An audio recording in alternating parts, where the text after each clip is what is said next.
Update करेंगे आपको कि पीटीआई एहतजाज की कॉल के बायस लोगों के मामूलात ज़िंदगी और कारोबारी सरगर्मियां भी मुतासर हुई हैं। शहरी कह रहे हैं कि एहतजाज के बायस रोजी रोटी कमाने में शदीद मुश्किलात का सामना है।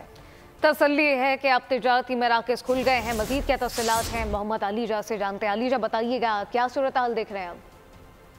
इस वक्त पारा मार्केट में मौजूद हैं। ये इस्लामाबाद की मशहूर मारूफ तजारती मरकज़ है और अब मामूलाती ज़िंदगी बहाल होना शुरू हो गए हैं।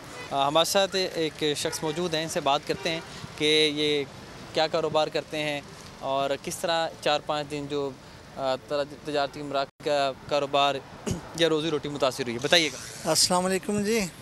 3-4 रोज़ ये तारीक़ इंसाफ के धरने की वजह से कारोबार मामलात ज़िंदगी बंद रहे हैं। स्कूल में बच्चे नहीं जा सके, रोज़गार दुकानों पे जाने वाले भी लोग मुतासर हुए, अपना कारोबार नहीं चला सके। हम प्राइवेट गाड़ी चलाते हैं तो गाड़ी का काम भी नहीं था, मुसाफिर आ नहीं जा रहे थे, अड्डे बंद थे। तो माशाल्लाह बेहतर हो गया निज़ाम, कारोबार ज़िंदगी खुल गई है। अब बच्चे स्कूल नहीं जा सके, इन्होंने कहा कि हमारी रोज़ी रोटी मुतासर हुई, एक प्राइवेट गाड़ी चलाते हैं। तो अब ये कह रहे हैं कि हालात मामूल के मुताबिक आ गए हैं। और अलीजा बहुत शुक्रिया। सब्सक्राइब करें और बेल दबाएं ताकि कोई खबर रह न जाए।